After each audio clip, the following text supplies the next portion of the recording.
Hello everyone, welcome back. तो आज हम बैंक रिकन्सिलिएशन स्टेटमेंट बीआरएस का इलस्ट्रेशन नंबर 4 सॉल्व करने वाले हैं या सिंपली सॉल्व एग्जांपल 4 सॉल्व करने वाले फ्रॉम योर टेक्स्ट बुक। तो फिर से हम पढ़ते हैं कि उन्होंने क्वेश्चन में क्या दिया है, राइट। ये तो पता है कि हमें बीआरएस बनाना है, तो बट क्या दिया है क्वेश्चन में वो देखते हैं। तो उन्होंने कहा है from the following details find out the bank balance as per cash book, right. मैंने उसको हाईलाइट किया, find out bank balance as per cash book. तो वो क्लियरली कह रहे हैं कि कैश बुक का बैंक बैलेंस फाइंड आउट करो। मीन्स कैश बुक का bank balance is question mark, we don't know कि कैश बुक के हिसाब से बैंक बैलेंस कितना है, तो वो फाइंड आउट करो। तो कैसे फाइंड आउट करना है? बीआरएस बना के। तो बीआरएस में हमारा एंड आंसर हमें मिलना चाहिए bank balance as per cash book, but start करने के लिए हमारे पास bank balance as per passbook होना चाहिए। तो है या नहीं, क्वेश्चन पढ़ के देखते हैं, राइट। तो फिर से मैं पढ़ रहा हूँ, from the following details find out bank balance as per cash book, कि bank balance as per cash book ढूंढो। कैसे? बीआरएस बना के। ऑफ किसका? मिस्टर अनुराग एज ऑन 30 जून 2019। तो 30 जून 2019 के लिए बीआरएस बनाओ and bank balance as per cash book find out करो। अवेलेबल इंफॉर्मेशन क्या है? Point number 1, bank balance as per passbook. So very simple, bank balance as per passbook is 14,000। तो जो पहला इंफॉर्मेशन उन्होंने दिया है, it is not a point of difference. उन्होंने वेरी क्लियरली कहा है bank balance as per passbook is 14,000। तो लॉजिकली उन्होंने बोला है कि bank balance as per cash book find out करो एंड उन्होंने आपको bank balance as per passbook दिया है। तो जब हम बीआरएस बनाएंगे, my starting point will become bank balance as per passbook. तो ऑटोमेटिकली मुझे एंड आंसर मिलेगा bank balance as per cash book. Yes और नो?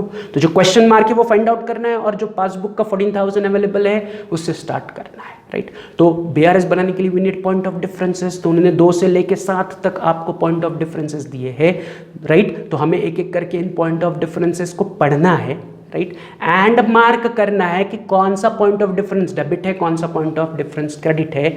वो मार्किंग के लिए रफली मैं क्या कर रहा हूँ, आपके सामने कैश बुक एंड पासबुक दिखा रहा हूँ। ये आप क्या कर सकते हो, आपके नोटबुक में रफ पेज पर या लास्ट पेज पर ड्रॉ करके सामने रख सकते हो। जब आप खुद से एनालाइज करोगे किसी भी सम को, तो ये सामने होना जरूरी है ताकि हमारा इमेजिनेशन आसान हो, right. This is for imagination purpose. ये आपके रेगुलर फॉर्मेट में ड्रॉ नहीं करना है। सम सॉल्व करते वक्त तो हम बस एक बीआरएस का स्टेटमेंट बनाएंगे, पर्टिकुलर अमाउंट। तो ये स्टेटमेंट नहीं, this is not part of answer, this is part of understanding the sum. हमें करना क्या है, अब हमें दिए हुए पॉइंट ऑफ डिफरेंसेस को एक एक करके पढ़ना है एंड इमेजिन करना है कि उसकी एंट्री कैश बुक में है या फिर पासबुक में है, राइट। अगर कैश बुक या पासबुक में किसी एक जगह वो है तो फिर उस बुक में वो रिसिप्ट में है या पेमेंट में है। अगर रिसिप्ट में है तो वो रिसिप्ट डेबिट है या पेमेंट है तो पेमेंट क्रेडिट है। That marking we have to give, right. तो मैं एक एक करके सारे नीचे दिए हुए पॉइंट ऑफ डिफरेंसेस पढ़ूंगा। पहला जो आइटम है that is bank balance as per passbook, तो वो बन जाएगा हमारा स्टार्टिंग पॉइंट जब हम स्टेटमेंट बनाएंगे। बट स्टेटमेंट बनाने से हम अभी काफ़ी दूर है। हमारा सबसे इंपॉर्टेंट टास्क इज कि मैं हर एक ट्रांजैक्शन को पढ़ूंगा, उसे डेबिट क्रेडिट मार्क करूंगा। Is this clear? तो let's start reading with our transaction number 2 या point of difference number 2. 2 checks 8,900 and 10,700 were issued on 25th June 2019, out of which only one check of 8,900 was presented for payment before 30th June 2019. देखो transaction आसान है but उन्होंने थोड़ा सा उसको घुमा के बताया है। वो कह रहे हैं कि आपने 2 चेक 8,900 का एंड 10,700 का इशू किया, मतलब आपने आपके तरफ से कस्टमर्स को या फिर आपकी जो सप्लायर्स थे उनको दे दिया, राइट। उन दोनों चेक में से 8,900 का चेक बैंक से पे भी हो गया। मतलब 8,900 का चेक आपने जब इशू किया आपने कैश बुक में भी लिखा एंड उसका पेमेंट पासबुक से भी हो चुका है। तो इसका मतलब है 8,900 रुपये का चेक कैश बुक में भी है एंड पासबुक में भी है, क्योंकि वो मैंने एक तो इशू किया, तो इशू करते वक्त मैं कैश बुक में लिखूंगा एंड उसका पेमेंट भी हो चुका है and was presented for payment before 30 जून। मतलब हम जिस डेट के लिए बीआरएस बना रहे हैं उससे पहले उस चेक का पेमेंट भी हो गया बैंक से, मतलब बैंक ने भी उसकी एंट्री पासबुक में दी है। तो 8,900 हमारे बीआरएस का हिस्सा नहीं बनेगा। तो 8,900 मैं दोनों 8,900 को कैंसल आउट कर रहा हूं कि 8,900 कैश बुक में भी है, 8,900 पासबुक में भी है। तो 8,900 will not form part of my BRS. तो फिर बचता कौन सा चेक है? 10,700 का चेक मैंने इशू किया लेकिन उसका पेमेंट अभी तक नहीं हुआ। मैंने 2 चेक इशू किए थे, 10,700 का एंड 8,900 का। उन्होंने आपको कहा कि 8,900 का पेमेंट हो गया, मतलब आपने चेक इशू भी किया एंड उसका पेमेंट बैंक से हो भी गया। तो चेक इशू करते वक्त मैं कैश बुक में रिकॉर्ड करूंगा, पेमेंट होते वक्त पासबुक में बैंक रिकॉर्ड करेगी। तो दोनों जगह उसका रिकॉर्ड है, क्योंकि वो मैं इशू भी कर रहा हूँ एंड उसका पेमेंट भी हो रहा है। तो वो कैश बुक में भी है, पासबुक में भी है। तो मैं इग्नोर कर रहा हूँ 8,900 को। बचा हुआ 10,700 का चेक है, मैंने इशू किया बट अभी तक उसका पेमेंट नहीं हुआ। Getting it? तो इशू करने पर मैं कहाँ रिकॉर्ड करता हूँ? चेक में इशू कर रहा हूँ, मैं इशू कर रहा हूं तो मैं कहां रिकॉर्ड करता हूं? मैं कैश बुक में रिकॉर्ड करता हूं। मैं चेक इशू कर रहा हूं तो चेक इशू करने की एंट्री में कहां करूंगा? कैश बुक के पेमेंट साइड में करूंगा। यस और नो? तो कैश बुक का पेमेंट साइड डेबिट है या क्रेडिट है? तो चेक करो, कैश बुक का payment side is credit, so my second transaction is credit. तो उसके आगे मैं लिख रहा हूं क्रेडिट, राइट? बट 8,900 को मैंने कैंसिल किया, मतलब 10,700 is credit from the second transaction. या जो सेकंड पॉइंट ऑफ डिफरेंस है, कैरीज 10,700 का credit balance, as simple as that, right? 8,900 को मैंने इग्नोर क्यों किया? क्योंकि वो मैंने इशू किया, कैश बुक में भी रिकॉर्ड हुआ, उसका बैंक से पेमेंट भी हुआ, पासबुक में भी रिकॉर्ड हुआ, मतलब वो दोनों जगह है। सो it is not point of difference. Point of difference कौन सा है? जो कैश बुक में है लेकिन पासबुक में नहीं है, या पासबुक में है बट कैश बुक में नहीं है। तो 10,700 का चेक मैंने इशू किया बट अभी तक उसका बैंक से पेमेंट नहीं हुआ। तो इशू करने पर मैं उसे कैश बुक में रिकॉर्ड करूंगा, बट अभी तक उसका बैंक से पेमेंट नहीं हुआ, मतलब पासबुक में एंट्री नहीं है। तो इसकी एंट्री केवल कैश बुक के पेमेंट में है, राइट? क्योंकि चेक इशू करने पर मैं रिकॉर्ड करूंगा, मैं चेक इशू करूंगा ना, मैं सामने वाले को चेक इशू करूंगा। तो मैंने जिसको चेक इशू किया मैंने उसका नाम अपने कैश बुक में लिख लिया कि मिस्टर कुमार को चेक दिया। तो मैं कैश बुक में आया, पेमेंट साइड में गया, पेमेंट में लिखा by Mister Kumar 10,700, right? But अभी भी पासबुक में इसकी एंट्री मुझे दिख रही है क्या? टू कुमार करके नहीं, क्योंकि बैंक से अभी तक ये 10,700 का चेक नहीं कटा। Is this clear? तो जो 10,700 का चेक है, it is only appearing in cash book on the payment side and payment side carries credit balance. तो मैंने उस ट्रांजैक्शन को क्रेडिट मार्क किया। Is this clear? तो आगे बढ़ते हैं, चलते हैं on the third point of difference, जिसमें उन्होंने कहा है cheque of ₹16,400 was deposited, check of 16,400 was deposited, but only one check of 6,400 was cleared by bank on 28th June 2019।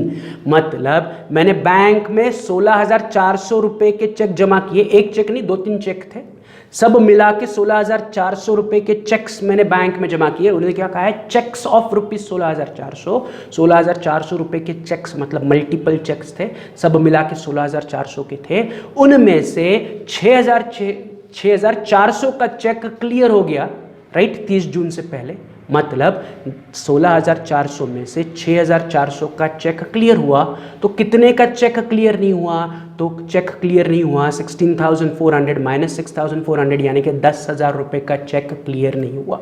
तो मैं क्या कर रहा हूँ यहाँ पर देखो, अब मैं जब BRS बनाऊंगा तो BRS में ना ही मैं 16,400 लिखूंगा, तो मैं इसे कैंसिल कर रहा हूँ, ना ही 6,400 लिखूंगा, उसे भी मैं कैंसिल कर रहा हूँ। इन दोनों को कैंसिल करके इन दोनों का difference which is 16,400 minus 6,400 is equal to 10,000 में अपने BRS में लिखूंगा कि मैंने टोटल 16,400 रुपये के चेक जमा किए, जिसमें से 6,400 के जमा हो गए।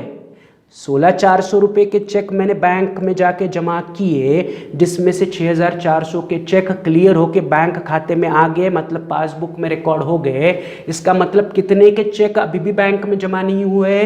10,000 के चेक अभी भी बैंक में जमा नहीं हुए। तो वो मेरा पॉइंट ऑफ डिफरेंस बनेगा। Is this clear? तो इस पूरे ट्रांजैक्शन में से 16,400 कैंसिल, क्योंकि उतने के चेक मैंने जमा किए थे, जिसमें से 6,400 के जमा हुए, मतलब 10,000 के चेक जमा नहीं हुए। That will be my point of difference, right? But again इस पॉइंट ऑफ डिफरेंस का डेबिट है या क्रेडिट है, that I have to take.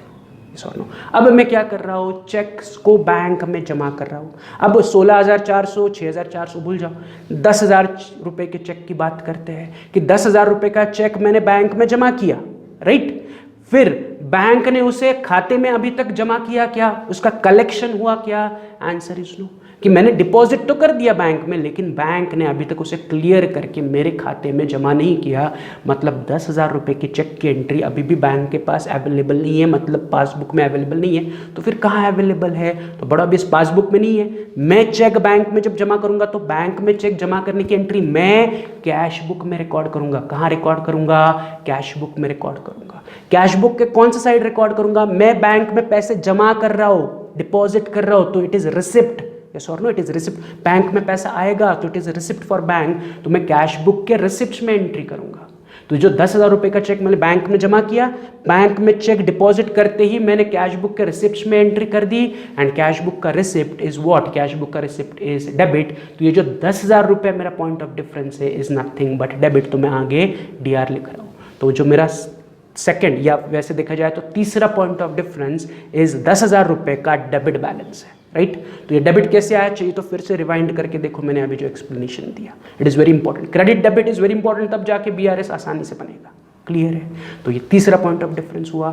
चौथा वो कह रहे हैं cash 5,500 withdrawn from bank for personal use was not recorded in cash book. तो इसे समझने के लिए भी आसान है, सॉल्व करने के लिए भी आसान है। वो कह रहे हैं आपने 5,500 रुपए बैंक से निकाले जिसकी कोई भी एंट्री कैश बुक में नहीं है। वेरी क्लियरली कहा है कि आपने बैंक से पैसे निकाले, इसकी एंट्री कैश बुक में नहीं है, कैश बुक में नहीं है, बट पासबुक में है क्या? Answer is yes. आपने अगर बैंक से पैसे निकाले हैं तो बैंक इमीडिएटली उसकी एंट्री पासबुक में करेगी। आपने कैश बुक में नहीं की, लेकिन बैंक ने तो पासबुक में की है। Not recorded in cash book, ठीक है, कैश बुक में नहीं है तो फिर कहाँ है? तो पासबुक में है, राइट। पासबुक में है तो पासबुक के कौन से साइड में है, that we have to check. मैंने बैंक से पैसे निकाले तो बैंक से पैसा पे हो गया, तो वो पासबुक के पेमेंट में है, ये सॉरी वो पेमेंट में है। तो जो चौथा पॉइंट ऑफ डिफरेंस है जिसमें वो कह रहे हैं कि आपने बैंक से पैसे निकाले, पर्सनल यूज़ के लिए निकाले, लेकिन उसकी एंट्री कैश बुक में नहीं है, तो कहाँ है? तो उसकी एंट्री पासबुक में है। पासबुक में कहाँ है?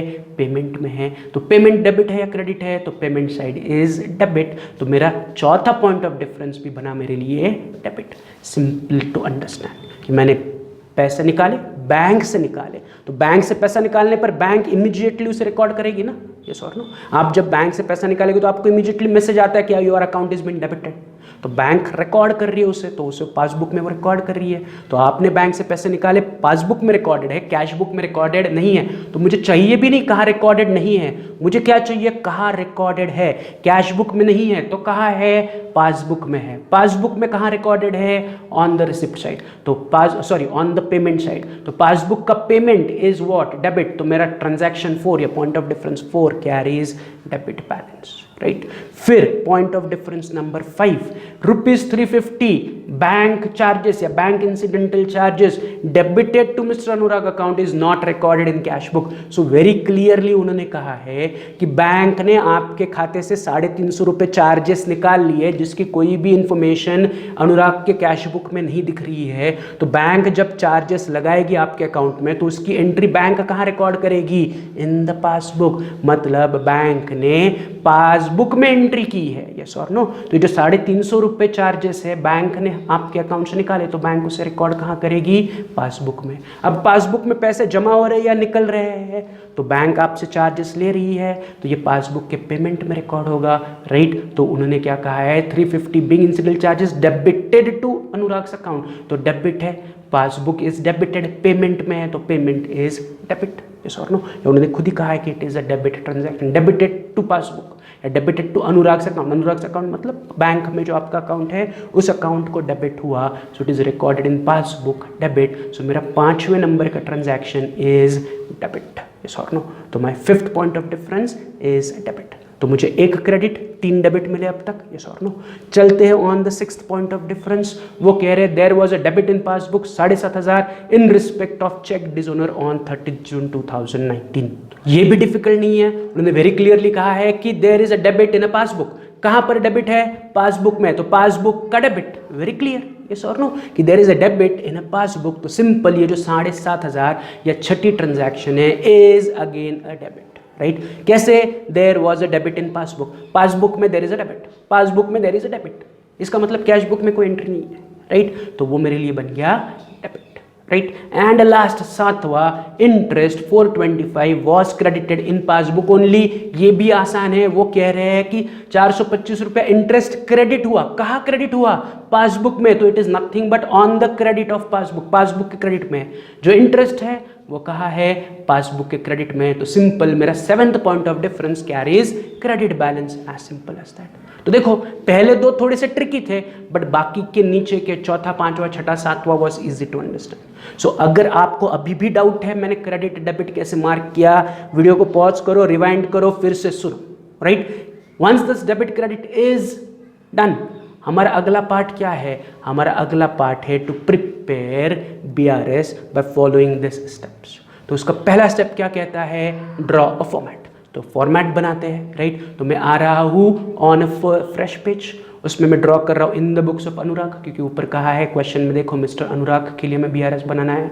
तो in the books of Anurag bank reconciliation statement as on 30 June 2019 and हमारा regular format particular amount, right. तो इतना रेडी होना चाहिए। अगर आपने पहले से रेडी करके रखा है तो वेरी गुड, रेडी नहीं है तो वीडियो को पॉज करो, फॉर्मेट बनाओ एंड फिर मेरे साथ अगली स्टेप से हम सॉल्व करते हैं, राइट। तो स्टेप 1 अगर आपका रेडी है, फॉर्मेट रेडी है, तो वेरी गुड, हम आगे बढ़ते हैं। तो once format is ready, draw a format is step 1। Step 2 क्या कहता है? Select starting point. तो मैं फिर से क्वेश्चन में चलता हूं एंड चेक करता हूं कि मेरे पास कौन सा स्टार्टिंग पॉइंट अवेलेबल है। तो यहां पर मेरे पास 2 स्टार्टिंग पॉइंट अवेलेबल है, bank balance as per cash book and bank balance as per passbook. But bank balance as per cash book is question mark, मतलब वो मेरे पास अवेलेबल नहीं है। But bank balance as per passbook is 14,000, मतलब कम वॉट में हम bank balance as per cash book से सम सॉल्व ही नहीं कर सकते, क्योंकि bank balance as per cash book इस क्वेश्चन मार्क, पता ही नहीं कितना है। वही तो हमें फाइंड आउट करना है और यही उन्होंने क्वेश्चन में पूछा है फाइंड आउट करने के लिए। देखो क्वेश्चन में क्या कहा है, find out bank balance as per cash book. हमें bank balance as per cash book find out करना है, मतलब bank balance as per cash book should be our answer after preparing the BRS। तो bank balance as per cash book हमारा starting point नहीं बन सकता है, तो फिर हम स्टार्टिंग पॉइंट क्या ले? तो हमारे पास bank balance as per passbook available है 14,000, तो automatically I have to select this. यहाँ पर अब मेरे पास चॉइस नहीं है, I have to select bank balance as per passbook as my starting point. So bank balance as per passbook मैं ले रहा हूँ एज स्टार्टिंग पॉइंट एंड उसे कॉपी कर रहा हूँ अपने स्टेटमेंट के फर्स्ट लाइन पर, bank balance as per passbook 14,000, right. तो मेरा स्टार्टिंग पॉइंट का सिलेक्शन यहां पर कंप्लीट हुआ कि I have selected bank balance as per passbook as starting point as per step 2। Step 1 मैंने फॉर्मेट बना लिया, स्टेप 2 मैंने स्टार्टिंग पॉइंट लिख लिया। अब स्टेप 3 क्या कहता है? Select formula as per starting point. तो मैं starting point is bank balance as per passbook, तो उसके लिए फॉर्मूला अवेलेबल क्या है? तो हमारे पास 2 फॉर्मूला अवेलेबल है, जरा देखते उन्हें। ये 2 फॉर्मूलेज मेरे पास अवेलेबल है। If starting point is bank balance as per cash book, add credit minus debit. If starting point is bank balance as per passbook, add debit minus credit. तो question में देखो हमने लिखा है bank balance as per passbook, so मैं starting point is bank balance as per passbook, तो मैं rule number 2 use करूंगा which is add debit minus credit. तो मैं इसे टिक मार्क कर रहा हूं कि हमें सेकंड रूल से अब सम सॉल्व करना है कि डेबिट के पॉइंट ऑफ डिफरेंसेस ऐड करूंगा एंड क्रेडिट के पॉइंट ऑफ डिफरेंसेस सब्ट्रैक्ट करूंगा from my starting point while preparing the BRS। Clear है? तो मेरा स्टार्टिंग पॉइंट रेडी है, मेरा फॉर्मूला रेडी है। अब चौथा क्या करना है? BRS बनाना है, प्रिपेयर BRS। तो BRS बनाने के लिए पहले तो मैं कर रहा हूँ फॉर्मूला को साइड में लेके आ रहा हूँ, राइट। ये मेरे पॉइंट ऑफ डिफरेंस यहाँ पर दिख रहे हैं, credit debit debit debit, right. अब मुझे शुरुआत किससे करनी है? तो मुझे एंड डेबिट से शुरुआत करनी है। मैं उसे हाईलाइट कर रहा हूँ कि मुझे पहले केवल डेबिट के पॉइंट ऑफ डिफरेंसेस क्वेश्चन से उठाने हैं, उनकी लिस्ट बनानी है एंड उस स्टार्टिंग पॉइंट में ऐड करना है, राइट। फिर से मैं जाऊंगा क्रेडिट के पॉइंट ऑफ डिफरेंसेस उठाऊंगा, उनकी लिस्ट बनाऊंगा एंड उसे स्टार्टिंग पॉइंट से सबट्रैक्ट करूंगा एंड मेरा फाइनल आंसर आ जाएगा, राइट। तो शुरुआत करते हैं विद द डेबिट के पॉइंट ऑफ डिफरेंसेस जो मुझे ऐड करने हैं। तो मैं अपने BRS के स्टेटमेंट में लिख रहा हूं ऐड, राइट। एंड मैं क्वेश्चन में आ रहा हूं एंड चेक कर रहा हूं कि मेरे पास कितने डेबिट के पॉइंट ऑफ डिफरेंसेस है। तो मेरे पास 4 पॉइंट ऑफ डिफरेंसेस है, तीसरी ट्रांजैक्शन, चौथी, पांचवी एंड छठे, ये मेरे 4 डेबिट के पॉइंट ऑफ डिफरेंसेस है। एक एक करके मैं उसे अपने BRS स्टेटमेंट में लिखूंगा। बट जब भी मैं कोई भी आइटम BRS स्टेटमेंट में लिखूंगा उसके लिए मुझे स्टेटमेंट लिखना है, राइट। कि जैसे कि मेरा तीसरा, यानी कि मैं ट्रांजैक्शन नंबर पढ़ रहा हूँ, तीसरा जो पॉइंट ऑफ डिफरेंस है जो डेबिट बैलेंस वाला है वो किस बारे में है? तो वो है कि मैंने चेक बैंक में डिपॉजिट किए, लेकिन अभी भी उन चेक का पैसा बैंक में जमा नहीं हुआ। कितने रुपए का? 10,000 रुपए का चेक। वैसे मैंने 16,400 के चेक जमा किए थे, जिसमें से 6,400 बैंक में जमा हो गए। आउट ऑफ 16,400 6,400 बैंक में जमा हुए।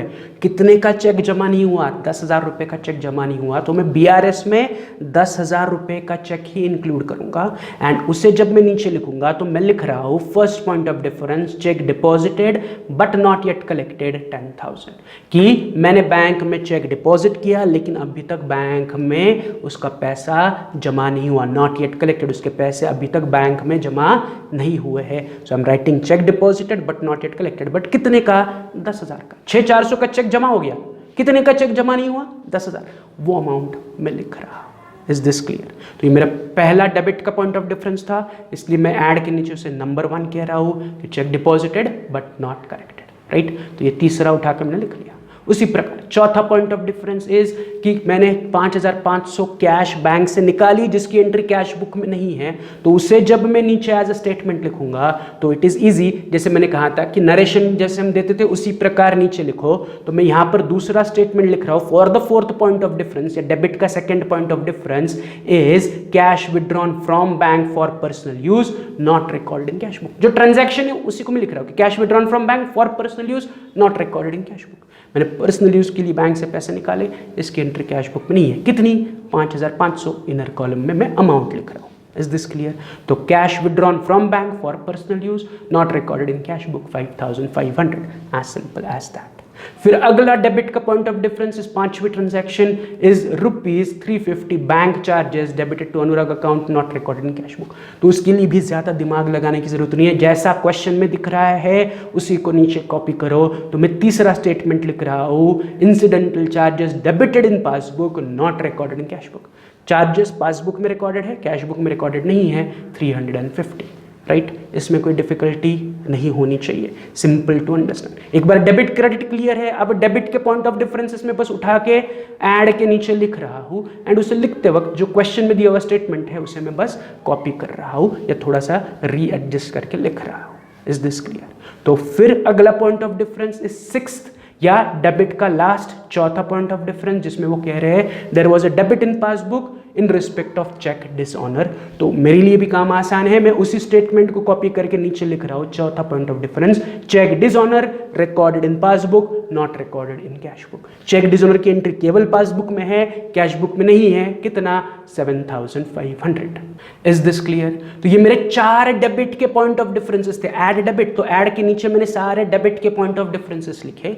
अब 4 के अलावा और कोई डेबिट है क्या? नहीं। 2 क्रेडिट है तो उस क्रेडिट में बाद में आते हैं। तो अब मुझे क्या करना है, इन चारों का टोटल लेके आउटर कॉलम में जाना है। तो इन चारों को अगर ऐड करोगे तो आउटर कॉलम में टोटल आ रही है 23,350, कि जो 4 पॉइंट ऑफ डिफरेंस थे ऑन द डेबिट या डेबिट बैलेंस वाले 4 पॉइंट ऑफ डिफरेंसेस थे, उनका टोटल है 23,350। अब इस 23,350 को मुझे स्टार्टिंग पॉइंट में क्या करना है रूल के हिसाब से ऐड। तो 14,000 स्टार्टिंग पॉइंट है प्लस 23,350, नीचे सब टोटल आ रही है 37,350। 14,000 प्लस 23,350 इज 37,350, राइट? इसे कुछ नहीं कहना, दिस इज जस्ट अ सब टोटल, राइट? तो डेबिट के पॉइंट ऑफ डिफरेंसेस ऐड करने पर मुझे ये टोटल मिला। तो डेबिट का काम कंप्लीट हुआ। अब क्या बचता है? क्रेडिट। तो लेस क्रेडिट के हिसाब से अब मैं क्रेडिट के पॉइंट ऑफ डिफरेंसेस को उठा के सब्ट्रैक्ट करूंगा। तो मैं लिख रहा हूं लेस, राइट, कि मुझे क्रेडिट के पॉइंट ऑफ डिफरेंसेस सब्ट्रैक्ट करने हैं। तो क्रेडिट में मुझे पास 2 पॉइंट ऑफ डिफरेंसेस है, दूसरे नंबर की ट्रांजैक्शन एंड 7वें नंबर की ट्रांजैक्शन, दोनों को एक एक करके मैं नीचे कॉपी करूंगा। तो जो दूसरा पॉइंट ऑफ डिफरेंसेस है जिसमें क्रेडिट बैलेंस है वो है कि मैंने 2 चेक बैंक या मैंने 2 चेक इशू किए थे, लेकिन अभी तक उनका बैंक से पेमेंट नहीं हुआ। Cheque issued but not presented for payment. Cheque issue किए बट अभी तक उसका पेमेंट बैंक से नहीं हुआ है, या जिनको इशू किए हैं उन्होंने वो चेक अभी तक मेरे बैंक में प्रेजेंट नहीं किए पेमेंट के लिए। राइट। तो check issued but not presented, but दोनों चेक प्रेजेंट नहीं हुए क्या? नहीं, केवल 10,700 का चेक प्रेजेंट नहीं हुआ है, तो मैं बीआरएस में केवल 10,700 लूंगा। 8,900, 10,700, दो चेक इशू किए थे जिसमें से 8,900 का चेक प्रेजेंट हुआ, उसका पेमेंट हो गया। 10,700 का चेक इशू किया बट अभी तक वो प्रेजेंट नहीं हुआ, तो मैं आ रहा हूं अपने स्टेटमेंट में, लेस के नीचे पहला एंट्री लिख रहा हूं, check issued but not yet presented for payment 10,700। Amount में केवल 10,700 ले रहा हूं।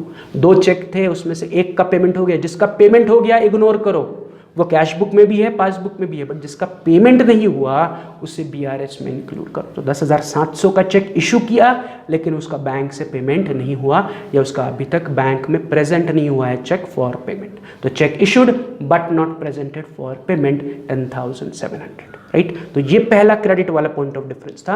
एंड 7वें नंबर की transaction, interest 425 was credited in passbook only, so it is very clearly it is credited in passbook, that's why it is credit, right. तो जब मैं उसे स्टेटमेंट में लिखूंगा तो मैं वही स्टेटमेंट उठा के नीचे लिख रहा हूं, तो मैं लिख रहा हूं दूसरा statement, interest credited in passbook only, interest credited in passbook only, या you can write interest credited in passbook only, no record was found in cash book, या not recorded in cash book. सिर्फ passbook में, cash book में recorded नहीं। अब चाहिए तो इतना लेंदी भी लिख सकते हो या सिंपल शॉर्ट अप लिख सकते हो, interest credited in passbook only 425। Is this clear? तो क्रेडिट के दो ही पॉइंट ऑफ डिफरेंसेस थे, दोनों को मैंने कॉपी कर लिया। और कोई क्रेडिट में पॉइंट ऑफ डिफरेंस है क्या? Answer is no. तो ये दोनों क्रेडिट को मुझे करना क्या है? रूल के हिसाब से सबट्रैक्ट करना है, राइट। बट दोनों को सबट्रैक्ट करना है, इसलिए पहले मैं क्या कर रहा हूं, दोनों को ऐड करके आउटर कॉलम में लेके जा रहा हूं। 10,700 प्लस 425, 11,125 आउटर कॉलम में आएगा। अब इस 11,125 को ऊपर के वैल्यू से मुझे क्या करना है? सबट्रैक्ट करना है। तो 37,350 मेरी सब टोटल थी, माइनस 11,125 मेरा फाइनल आंसर आ रहा है 26,225। सो 26,225 is final answer for this BRS. Very simple, right, nothing difficult. सिर्फ वो डेबिट क्रेडिट थोड़ा सा वहां पर प्रैक्टिस की जरूरत है, वो प्रैक्टिस से आपके दिमाग में फिट हो जाएगा, राइट। सो क्रेडिट के पॉइंट ऑफ डिफरेंस मैंने सबट्रैक्ट किया, मुझे फाइनल आंसर मिला 26,225, जिससे मैं कहूंगा bank balance as per cash book. मैंने स्टार्ट किया था बीआरएस का statement bank balance as per passbook, मुझे फाइनल आंसर मिला bank balance as per cash book. तो यहाँ पर हमारा क्वेश्चन कंप्लीट हुआ। We are done with illustration number 4, right. आपका होमवर्क है कि इसे फिर से 1 से 2 बार रिवाइज करो, लेक्चर को फिर से 1-2 बार देखो एंड सॉल्व करो, राइट। प्लस कल हम सॉल्व करने वाले हैं प्रैक्टिकल एग्जाम्पल नंबर 3, उसे पढ़ के उसके डेबिट क्रेडिट मार्क करके फॉर्मेट रेडी करके रखो, राइट। डेबिट क्रेडिट मार्क करने की कोशिश करो, जितने आप खुद से कर सकते हो, very good, right. And format ready करके रखो। तो कल आने के बाद हम प्रैक्टिकल एग्जाम्पल नंबर 3 सॉल्व करेंगे। चलो, तो आज के लिए इतना ही। Have a good day, see you, bye.